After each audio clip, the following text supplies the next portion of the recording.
Hi, I'm Ashley Lovell, Hoover City Council Place 3. And I'm Robin Schultz, Hoover City Council Place 1. Don't forget to subscribe so that you never miss another episode of After the Gavel.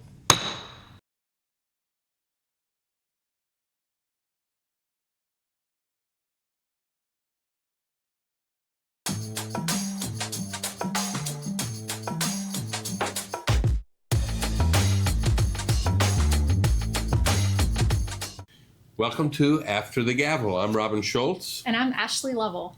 And we're going to cover the council meeting from Monday, April 27th, 2026, 6 p.m. The council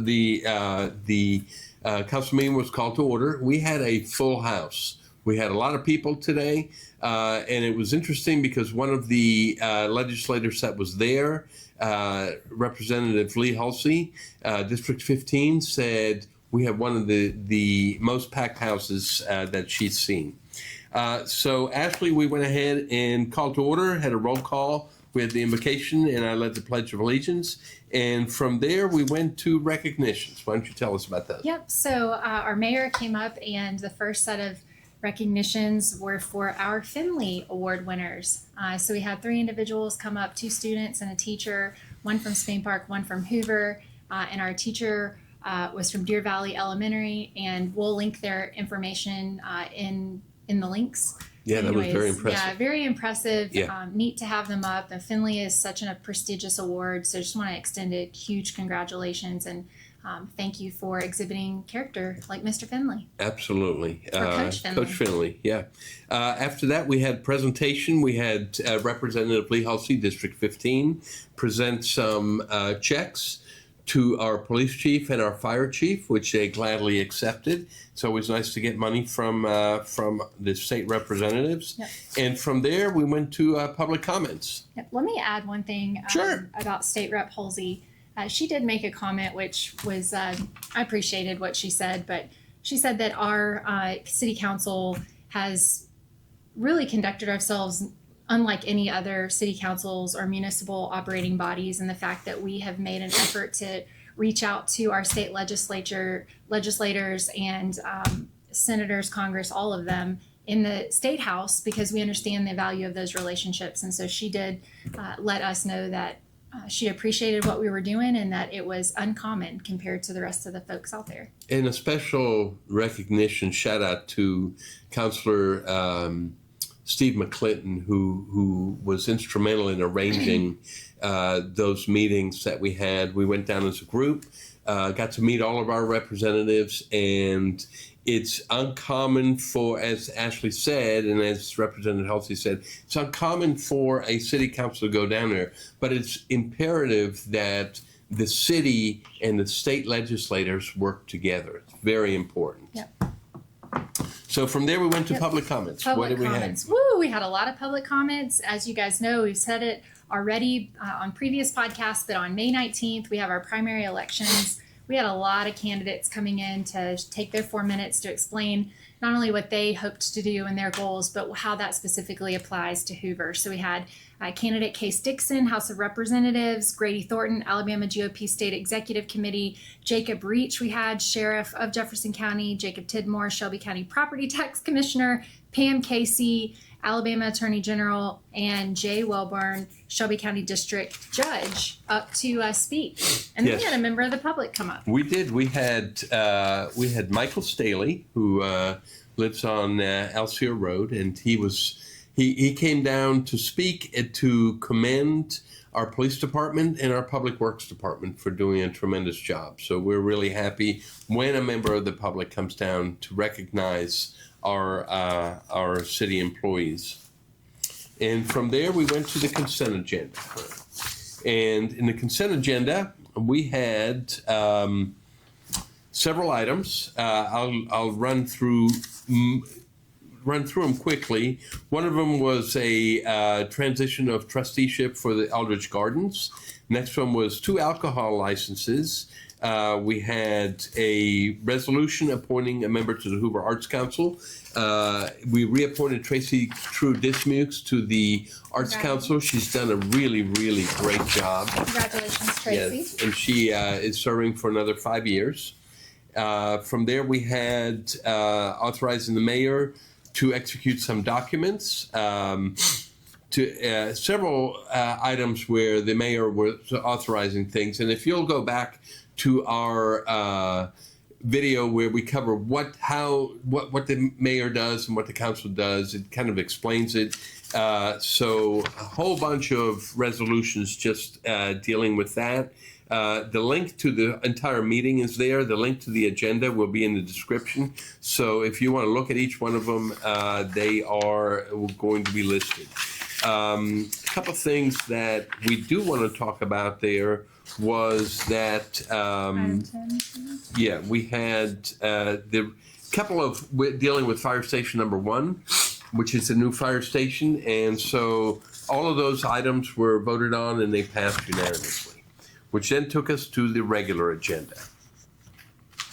Yeah, and we actually pulled one item off of We did, the yes. consent agenda. Which Yes, you wanna- item number 10 Yep. was removed. And the consent agenda, we discussed those at the work session on Thursdays and voted on them as a whole, unless a member of the council or a member of the public would like to have them removed so that we can go ahead and discuss them in more detail. The rest of them are not discussed unless they are pulled. Item number 10 had to do with the River Chase Village drainage repair, and a member of the public wanted to speak on that. And then we went to the regular agenda. We did. So we did quite a bit there in the regular agenda portion. Our first item of business was a reappointment to the Hoover Board of Education for another 5 terms. So we were reappointing Mr. Alan Paquette, and so we're glad to have him on the board. He's the president of the school board, but does a great job. So we really appreciate his service to the city. Yeah, Alan was the sole applicant. Our process in seeking applicants for the Board of Education is a very thorough process. We take applications, we do background checks, we do public interviews, and we make sure that they understand what the role entails. Mr. Paquette was the only applicant, so we didn't have interviews this year. I've known Alan for a long time, for 5 years. A tremendous public servant, not only in the Board of Education, but he's also rolling off of the Hoover Healthcare Authority. So we're very glad that he reapplied, and we're very glad that he was reappointed for the next 5 years. Yeah. And then our next item was with TSW Designs for multi-phase branding and entry signage for the city. So this is one thing that I know many of us campaigned on, but especially Mayor Durgis, when it comes to just the entry points within our city. So this project, it gets that process going. So definitely looking for primary locations, the US 31 at Vestavia Hills border, Pelham border, Greystone, Grandview, Bessemer. So when you enter the city from these very, very, busy intersections or entry points, you'll know that you're entering into Hoover, and it sets a tone. So I'm excited about this one. I think it's going to be great for our city. Yeah, I think right now it's kind of bland when you come in from Vestavia into Hoover on Highway 31. And a lot of the entries really need a little bit more to let people know that you are in Hoover. And those are the list does not just include those. It could include more. I just wanted to give you a better idea of what that meant when we say entry points to the city. And it's going to be a multi-phase branding and entry signage design project. And it's being handled by a company out of Atlanta that does tremendous work. Yep. And so, and it was spearheaded by Leadership Hoover. So we're really, really impressed with that. Then we had a resolution to get a new fire hydrant installed for the Everly development. So our chief came down and talked about that, and we voted on it and went on through. So touching on that real quick, we have to actually, we pay Central Water of Alabama for the fire hydrants that are in their district. So in order for that to be, for them to install a fire hydrant or fire hydrants, since we have to pay for them, they have to be approved by the council. Then we had some reorganization and redefining park classifications. So I'm going to let Councilor Schultz take that away, as he is the liaison to Parks and Recreation, along with Councilor McClinton. Yes. And here what we had a redo of all the park rules and regulations. They had been stagnant for a while. They had really, a lot of them were outdated, and a group of about 15 people from all aspects of the City of Hoover, employees of the City of Hoover, from park rangers to Parks and Rec to Public Works to Public Safety, all were instrumental in creating a new set of rules for all of our parks, and we recognized them, brought them down because of the tremendous work they did, and we're very anxious to see how the new rules work out. Yep. Then we moved on to our first readings. Mm-hmm. So our first reading was pertaining to a consumable hemp ordinance to amend it. So a couple things on this one, in the fact that it's going to mirror our state legislation that came out at the beginning of the year. So that's definitely, now that the state has kind of outlined what that means when it comes to consumable hemps and who can carry consumable hemps and the rules. We followed suit with that. So it includes a minimum of 1,000 square foot floor area, 1,000 foot separation from schools, churches, parks, residential areas, and similar uses. And it just is going to allow for the city to have better regulation on these entities and shore up with what the legislation from the state is. And you will notice, first reading means that we just read it. In 2 weeks, we're going to read it again, and we'll vote on it at that time. Yeah. Item number 22, you'll see on the agenda, was intended to make some modifications to the conditional use. There were some questions about that. We talked about it at length on Thursday at the work session, but there were still some questions. So that item was removed from the agenda for further consideration down the road. So that item will not come up in 2 weeks. Yep. Then we went on over to our single-family residential District 2 residential legacy single-family district. So we've talked about that on the prior podcast, but those older homes in the Bluff Park area, there's that special designation on more than Bluff Park, but the residential legacy single-family. So it allows for individuals to make updates to their homes. And this one specifically pertained to, was this one a front porch, I believe it was? Yes, it is. Yeah, so it was for a front porch. And then the next item was a structure that was a public nuisance. It had a tree fall through it. It was an abandoned house, and so we needed to get a resolution declaring a certain structure to be a public nuisance. So we'll hear that one on the next meeting. Same with the next one, which was an ordinance to amend the short-term rental ordinance.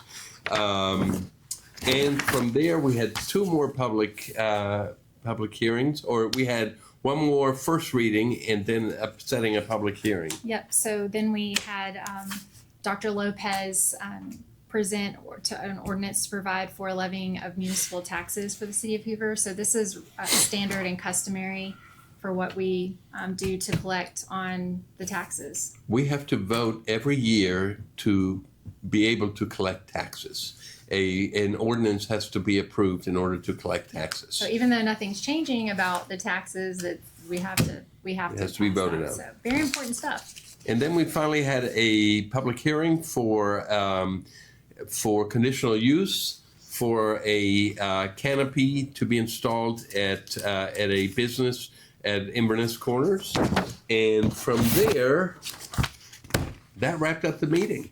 Yep. So hopefully we'll see you at the Regions Tradition this weekend, especially Wednesday is when it starts with our Celebrity Pro-Am. I'm really excited as a fellow golfer. I believe this is one of the most wonderful times of year in Hoover, is to see these professional golfers come and play Greystone Founders. And if this podcast is uploaded before Thursday evening at 6:30, we will, After the Gavel goes on the road to Shades Crest Baptist Church, where we'll have our town hall meeting. A number of council members will be there to give you updates in a little less formal setting, and let you ask questions of the council in a less formal setting. That's right. So I think that about covers it. Thank you guys for joining us for another episode of After the Gavel. I'm Robin Schultz. And Ashley Lovell. We'll see you next time.